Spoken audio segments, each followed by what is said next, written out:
Donald Trump recently made what many are calling a significant miscalculation. In a moment that quickly became the center of political attention, he delivered his most aggressive criticism yet, directed at Barack Obama. Standing before the press, Trump openly ridiculed Obama's time in office, cast doubt on what he accomplished, and essentially challenged him to fight back. The attack was cutting and clearly strategic in its timing. Trump appeared to anticipate either complete silence or perhaps a weak defensive reply from his target. Instead, what came back was a single statement so carefully crafted and powerful in its simplicity that it stopped Trump cold and created ripples throughout American media. This wasn't just a response to Trump's aggression. It completely dismantled the attack itself. What unfolded afterward demonstrated something crucial. Not every victory in politics comes from being the loudest voice in the room. Sometimes the most powerful victories come from maintaining composure and control. The attack from Trump arrived unexpectedly. While addressing reporters during a crowded press event, he suddenly pivoted away from discussing policy matters and launched into something deeply personal. He went after Obama directly, using language clearly chosen to get under his skin.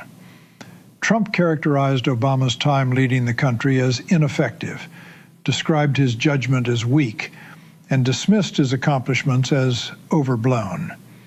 He positioned himself as the necessary course correction after what he framed as 8 years of failed leadership. Everything about his delivery, his sharp tone, his confrontational body language, was designed to provoke. His base responded enthusiastically with cheers. This wasn't some offhand comment or casual criticism. It was a calculated, direct challenge designed to capture headlines and push Obama into reacting defensively. Political observers who watched it happen in real time understood Trump's playbook perfectly. He was baiting Obama, trying to pull him into an emotional response. Trump wanted to see anger, frustration, anything that would give him the confrontational dynamic where he typically excels. The insult was deliberate, and everyone watching wondered whether Obama would take the bait. But Obama didn't immediately say anything. Hours went by without a word. Social media platforms became flooded with speculation and debate. Would he remain silent? Would he issue a formal statement through his team? Would he simply ignore the whole thing? His supporters discussed the best possible strategy, while critics assumed he simply didn't have a strong counter prepared. The extended silence made people question whether Trump had finally managed to land an attack that genuinely hurt. Cable news channels filled every available minute with commentary, playing Trump's words repeatedly and analyzing every aspect of what he said. The tension kept building as everyone waited.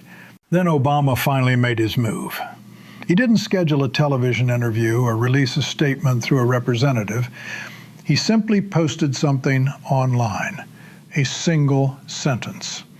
There was no introduction, no lengthy explanation, just one meticulously worded statement that immediately changed everything about the conversation. The sentence itself was remarkably straightforward. It didn't return Trump's insults. It didn't launch into a detailed defense of Obama's presidential record. It didn't even directly address the specific accusations Trump had made. Instead, it reframed the entire situation with incredible precision. Obama's message conveyed that real leadership isn't measured by how loud you can be or how sharp your insults are, but rather by the tangible improvements you make in people's lives and the integrity you maintain throughout the process. He never mentioned Trump's name. He didn't have to. The contrast between their approaches became instantly clear and impossible to miss. Trump had just spent considerable time attacking someone. Obama responded with a statement about principles and values. Trump had been demanding everyone's attention.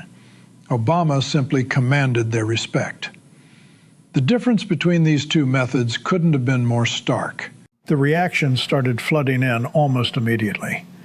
Within just minutes, that single sentence had been shared countless times across platforms.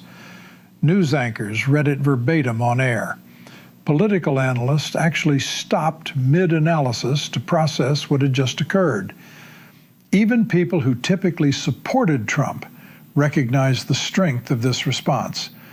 It wasn't showy or dramatic, but its impact was undeniable. Obama had taken Trump's aggressive attack and transformed it into something else entirely. A lesson about character and what real leadership looks like. He didn't try to win the insult contest Trump was attempting to create. Instead, he fundamentally changed what the competition was about. By refusing to engage according to Trump's preferred rules, Obama made Trump's words seem diminished, less important, almost juvenile in comparison. The strategy proved brilliant precisely because it caught people off guard. Most politicians in that situation would have responded with matching force and intensity. Obama deliberately chose restraint, and that restraint transformed into his most powerful tool. What made this response work so effectively came down to both timing and tone. Obama waited just long enough for Trump's insult to fully circulate, for people to hear it and develop their own thoughts about it. Then he responded with something that didn't feel reactive or defensive in any way. His sentence felt carefully considered, intentional, and grounded in core values rather than raw emotion. That quality made it feel genuinely presidential. Trump had positioned himself as the aggressor, the commanding presence in this exchange. But Obama's response completely flipped that dynamic. Suddenly, Trump appeared to be someone desperately seeking attention, while Obama came across as calm, self-assured, and operating on a higher level entirely. The balance of power shifted without anyone raising their voice even slightly. Obama's supporters filled social media with admiration. They described the response as masterful, dignified, and perfectly suited to the moment. Even individuals who didn't agree with Obama's political positions acknowledged the sentence's effectiveness. It served as a reminder of why Obama won 2 presidential elections. It demonstrated his remarkable ability to remain composed when under attack and to express sophisticated concepts with remarkable clarity. The response didn't simply defend Obama personally. It reinforced his entire identity as someone who prioritizes substance over showmanship. And that identity, placed against Trump's approach, became the dominant narrative. Media outlets stopped concentrating on Trump's original attack and shifted their focus entirely to analyzing Obama's response. The story had been completely turned around. People critical of Trump noted how his strategy had become entirely predictable at this point. Attack loudly and aggressively, dominate the news coverage, force opponents into defensive positions where they're constantly reacting. This approach had proven effective against numerous politicians who couldn't figure out how to counter it. But Obama had always functioned differently. He grasped that responding to every single insult actually gives those insults more power and legitimacy. By maintaining his composure and steering the conversation back toward fundamental principles, he denied Trump exactly what he was seeking. Trump flourishes in environments of chaos and constant conflict. Obama provided neither. What he offered instead was a reminder of what leadership actually looks like when it's not being performed purely for cameras and headlines. That reminder connected deeply with millions of people exhausted by nonstop political warfare and manufactured outrage. The moment also revealed something profound about communication in our current media landscape. In an environment constructed around outrage and instantaneous reactions, choosing patience becomes almost radical.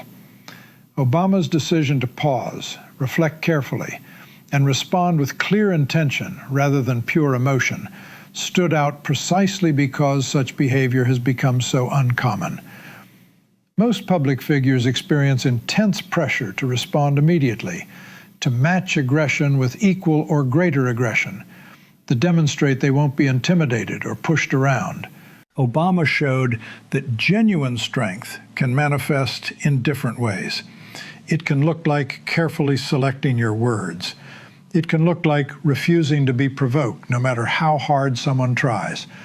It can look like remaining faithful to your fundamental values, even when others attempt to pull you away from them. That particular kind of strength doesn't announce itself loudly, but it commands attention regardless. What followed next, political observers even further. Trump, who almost never allows any attack to go unanswered, didn't respond right away. Hours stretched into an entire day.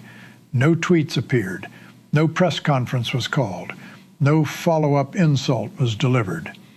The silence felt unusual and significant.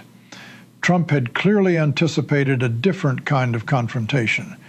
He had expected Obama to engage emotionally, creating the sort of back-and-forth spectacle where Trump typically dominates. Instead, Obama's single sentence effectively closed any door to further escalation.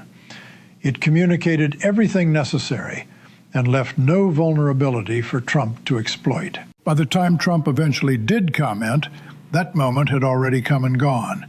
Obama's response had already defined what the exchange meant, and Trump's delayed reaction felt like something tacked on after the fact, lacking real impact.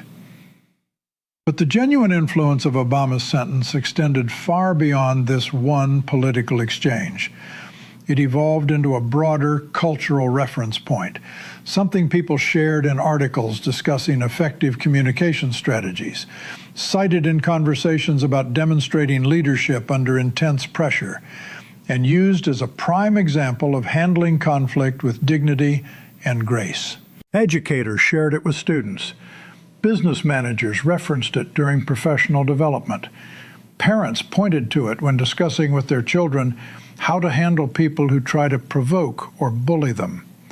The sentence transcended its political origins because the fundamental lesson it taught applies universally. When someone deliberately tries to provoke you, you're not obligated to take that bait. You can select an entirely different type of response.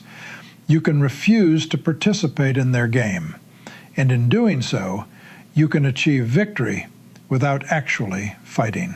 Obama's approach also served as a reminder that not every attack warrants a response. Some insults exist purely to distract, to move attention away from substantive issues and toward personality-driven conflicts and drama. By recognizing Trump's tactic and choosing not to participate in it, Obama maintained focus where it truly belonged, on values, on character, on what leadership genuinely means in practice. He didn't allow Trump to set the agenda or control how the story was told. He reset the entire conversation on his own terms and according to his own values. That reset is precisely what gave this moment such extraordinary power. It wasn't simply a clever comeback or witty retort.